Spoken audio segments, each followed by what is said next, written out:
Hello friends, जय हिंद, जय भारत। विकास Yadav, doctor विकास यादव का नाम आजकल पूरे यूट्यूब के अंदर, इंटरनेशनल न्यूज़ के अंदर और अखबारों के अंदर आपने देखा होगा बहुत तेज़ी के साथ स्प्रेड हो रहा है। और जो इसके पीछे सबसे बड़ा रीज़न ये है कि जो अमेरिका की जो FBI है, जो इंटरनल इंटेलिजेंस को देखती है, उसने आरोप लगाया हुआ है कि जो भारत का भगौड़ा है जिसका नाम गुरु पतवंत सिंह पन्नू है, जो तकरीबन 25 साल पहले भारत से, पंजाब से भाग के गया था, पहले कनाडा रहा, फिर वो अमेरिका गया और वहाँ का परमानेंट सिटीजन बन गया। उसकी उसको मारने का इल्ज़ाम लगाया गया है रॉ पे, और रॉ के साथ साथ जो रॉ के ऑफिसर हैं विकास यादव, उन पे लगाया गया है। लेकिन मैं आपको एक बात बताता चलूँ कि जो विकास यादव जी हैं वो रॉ के ऑफिसर पहले थे। नाउ ही इज़ रिटायर्ड, उनकी एज हो चुकी है और he is no more officer of raw, he is the x officer of raw. अब जो FBI ने जो रिपोर्ट जारी करी है फाइनेंशियल टाइम्स के अंदर, जो दूसरे अखबारात हैं जो शाया होते हैं, जो निकलते हैं US से, उसमें मेंशन किया गया है कि मार्च 2023 में गुरु पतवंत सिंह पन्नू को ऊपर ले जाने के लिए, यानी कि इस ज़मीन से ख़त्म करने के लिए, रॉ के खुसूसन जो ऑफिसर हैं श्री विकास यादव जी, उनके जरिए, जो वहाँ का एक लोकल हेंचमैन था, यानी कि जो कॉन्ट्रैक्ट किलिंग करता था, जाहिर सी बात है पैसे लेके, उसके जरिए वो उसको मरवाना चाह रहे थे। और इसके लिए उन्होंने आधा पैसा भी दिया, मतलब विकास यादव जी ने आधा पैसा दिया और आधा पैसा काम होने के बाद देने को कहा।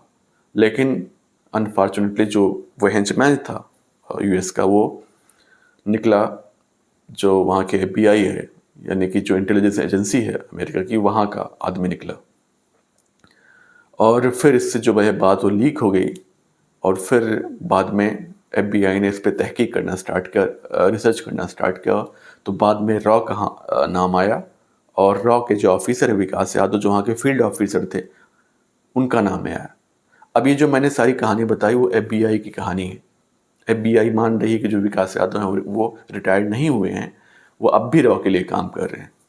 पता नहीं कैसी कंपनी है, कैसी एजेंसी, हमें समझ नहीं आ रहा है। अमेरिका की जो एजेंसीज़ हैं वो दुनिया की फ्रॉड एजेंसीज़ हैं। सारे हमारे जो मीडिया रिपोर्ट्स हैं, हमारे जो चैनल्स हैं, उन्होंने सिर्फ एक झूठा बॉन्डर बना के रखा है। हाँ, मोसाद की अगर हम बात करें इसराइल की, वो जाहिर सी बात है। अगर रशिया की जो KGB है उसकी बात करें, ये सब बड़ी बड़ी एजेंसीज़ हैं जिन्होंने बहुत अच्छी स्पाई के टर्म्स में, यानी कि इंटेलिजेंस के क्षेत्र में बहुत अच्छे अच्छे काम किए हैं। भले उन्होंने अपनी कंट्रीज़ के लिए काम किए हैं। पाकिस्तान की जो ISI है उसने भी एक अच्छा उसका परफॉर्मेंस रहा है, भले वो हमारे देश के खिलाफ ही रहा है, उसके सारे जो ऑपरेशंस मैक्सिमम हो रहे हैं।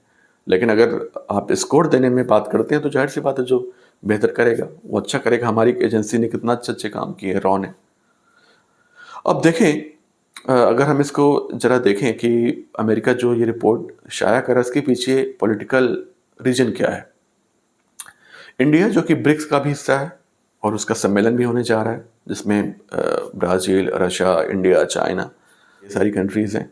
इनका एक अलग जोन है जहाँ पे वो लोग सोशियो इकोनॉमिक तरीके से जुड़े हुए हैं। और जाहिर सी बात है, जो वेस्टर्न कंट्रीज़ हैं, वेस्टर्न कंट्रीज़ में भारत ने पिछले 2 साल पहले, भारत, अमेरिका, जापान और ऑस्ट्रेलिया ने मिलकर क्वाड बनाया हुआ था।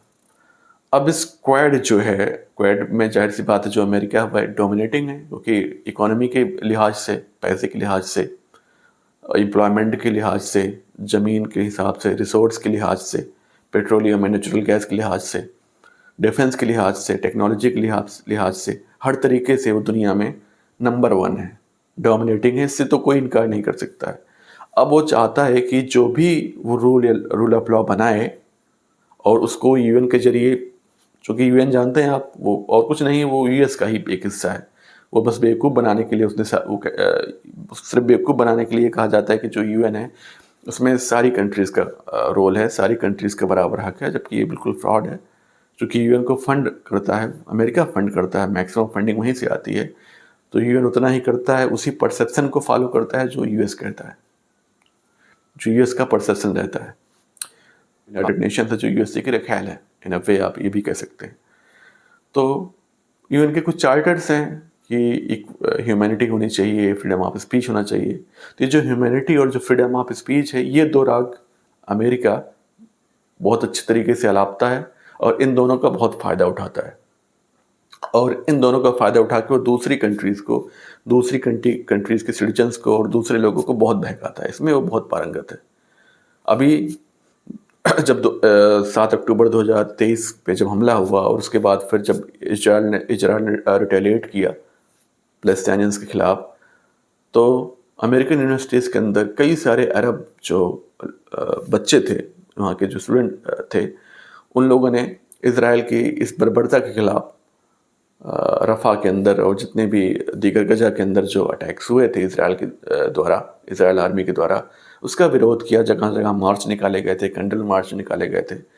तो क्या किया फिर अमेरिका की जो एजेंसीज थी, तो अमेरिका के एजेंसीज ने उनको कैद कर लिया, बंद कर लिया। 3-3 महीने बंद किए हैं, 2-2 महीने बंद किए हैं, कुछ पता ही नहीं लग रहा है।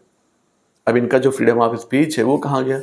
ये फ्रीडम ऑफ स्पीच केवल क्या इंडिया के लिए अप्लीकेबल होगा, या क्या ये फ्रीडम ऑफ स्पीच अफगानिस्तान या इराक या ईरान के लोगों के लिए होगा? जब इन पे बात आती है अमेरिकन पे ही, और अमेरिकन के अंदर से जब मैं अमेरिकन कहता हूँ तो अमेरिका, कनाडा, यूरोप, ये सारे इसी में आ जाते हैं। ये सारे भाई हैं, एक ही इनकी आत्मा जो एक है, बॉडी अलग अलग है। तो ये सिर्फ जो है लोगों को बेवकूफ़ बनाने के लिए, एशियन कंट्रीज़ को बेवकूफ़ बनाने के लिए ये प्रोपेगेंडा करते हैं। और इनके चक्कर में हमारी कंट्री के जो इंटेलिजेंट विंग है, जो लेफ्ट विंग है, वो भी बेचारा फंस जाता है। ऐसे लोगों की मुनाफिकत से तो हमें बचना चाहिए। अब आप देखें, विकास यादव जो है, उनका कोई ताज़ा प्रूफ नहीं है। ये वाकया हुआ तकरीबन 1.5 साल हो गए, 2000 मार्च 2023 में, जैसे मैंने आपको बताया 1.5 साल से ऊपर हो गए। आज अक्टूबर 2024 चल रहा है। तो अब तक क्या कर रहे थे आप CIA को अगर आप लिस्ट में देखें, चाहे चैट जीपीटी पे देखें, आप गूगल पे देखें, तो टॉप 5 एजेंसीज में आती है, दूसरे तीसरे पे आती है। अब तक आप 1.5 साल क्या कर रहे थे? अब आपको इनको पता लग रहा है, अमेरिका को ये शक है कि जाहिर सी बात है कि जो एशियन कंट्रीज़ का जो आप कह लें कि जो पूरा कोलैबोरेशन है, वो ज़्यादा मजबूत हो रहा है इन कंपेरिजन ऑफ वेस्टर्न। क्योंकि यूरोप की भी इकॉनमी लगातार कमज़ोर हो रही है। साउथ अमेरिकन कंट्रीज़ में ज़्यादा कुछ है नहीं। बचा क्या? अमेरिका बचा हुआ है, और कुछ जो इधर कनाडा पे आ जाएं, थोड़े बहुत रिसोर्सेज बाकी हैं। इधर आ जाए, थोड़ा सा डेवलप है वो अमेरिका, कनाडा, इनके पास रिसोर्सेज हैं जिनसे आगे की जनरेशन चल सकती है। और तो यूरोपियन कंट्रीज़ के पास, साउथ अमेरिकन कंट्रीज़ के पास तो पॉपुलेशन के अलावा कुछ है ही नहीं। थोड़ी बहुत टेक्नोलॉजिकल डेवलपमेंट ज़रूर है, लेकिन चूंकि आगे जो देखें फॉरकास्ट के लिए, फ्यूचर के लिए देखें, तो इनके पास ऐसा कुछ भी नहीं है। तो अमेरिका यही चाहता है कि इंडिया उसके साथ रहे, उसके सीना बसीना रहे, उसके साथ साथ चले, और वो उतना ही करे जितना वो चाहता है, उससे एक कदम आगे ना करे। वो ये चाहता है, मतलब अमेरिका चाहता है कि इंडिया और रशिया की दोस्ती ना हो, इंडिया और चाइना की दोस्ती ना हो, यानी एशियन ब्लॉक मजबूत ना रहे, कमज़ोर रहे। इसलिए तो उसने क्वाड बनाया हुआ है, क्योंकि इंडिया, चूँकि अमेरिका का दुश्मन चाइना है, जाहिर सी बात है, और अमेरिका ये दुश्मनी जो है इंडिया के कंधे पे रख के निभाना चाहता है। तो भैया अमेरिकन्स, आप सुन लें, ये अब नहीं चलने वाला है। केंद्र में मोदी सरकार है जो कि बहुत ही मजबूत तो अब नहीं है इस वाले चुनाव में, सीट्स कम है, लेकिन फिर भी बहुत ही डिटरमाइंड है कंट्री के लिए, बहुत ही पेट्रियाटिक है। यहाँ 145 करोड़ लोग हैं, 154 करोड़ लोग जो कि अपनी कंट्री से बहुत ही मोहब्बत करते हैं, बहुत ही पेट्रियाटिक हैं। डजंट मैटर उनका रिलीजन कौन सा है, हिंदू है, मुसलमान है, क्रिश्चियन है, सिख है, बुद्धिस्ट है, जैन है।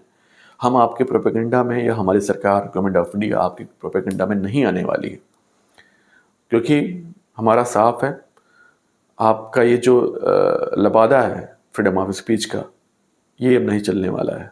आप जो मन करे वो करें। आपने फ्रीडम ऑफ स्पीच के चक्कर में, और आपने जो है ह्यूमन राइट्स के चक्कर में, आपने कितने अफगानिस्तानी भाई बहनों को मार दिया पिछले 20 सालों से, जो पिछले 22 सालों से, 1996 से लेकर 2021 तक जो आपने अफगानिस्तान के अंदर किया। उनके रिसोर्सेज आपने तबाह बर्बाद कर दिए, लाखों लोगों को आपने मार दिया, जबा कर दिया। आपने कौन सा बहुत बड़ा पुण्य काम किया है?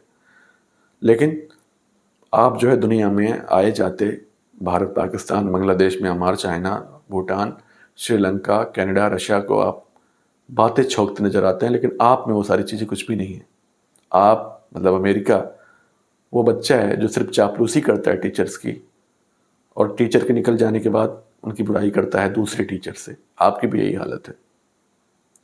तो मैं रिक्वेस्ट करता हूँ अपने गवर्नमेंट से कि हमारे जो एसेट्स हैं विकास यादव जी, जो कि एक्स रॉ ऑफिसर हैं, उनको उनकी सिक्योरिटी को बढ़ाए, क्योंकि इंडिया के अंदर भी CIA के बहुत सारे प्लांटेड स्लीपर्स हो सकते हैं और ये कुछ ना कुछ जरूर करेंगे इनको।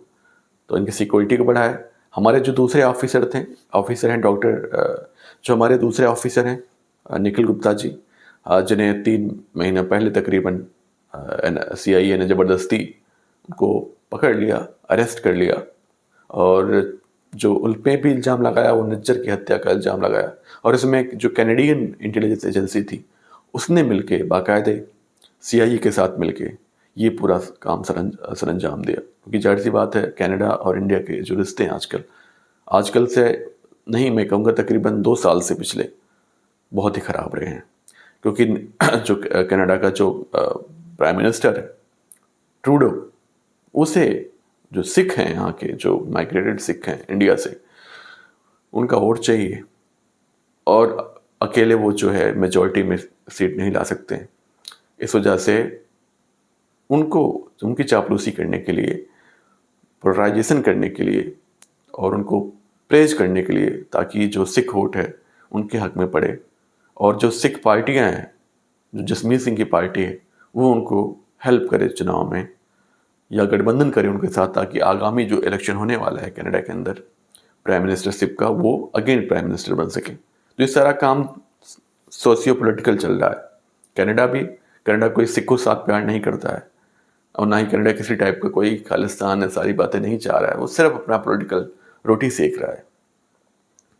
खैर, आज के लिए इतना ही। वीडियो पूरी देखें, लोगों तक शेयर करें। जय हिंद, जय भारत, जय भीम, नमो बुद्धाय, जय संविधान, प्रेज द लॉर्ड।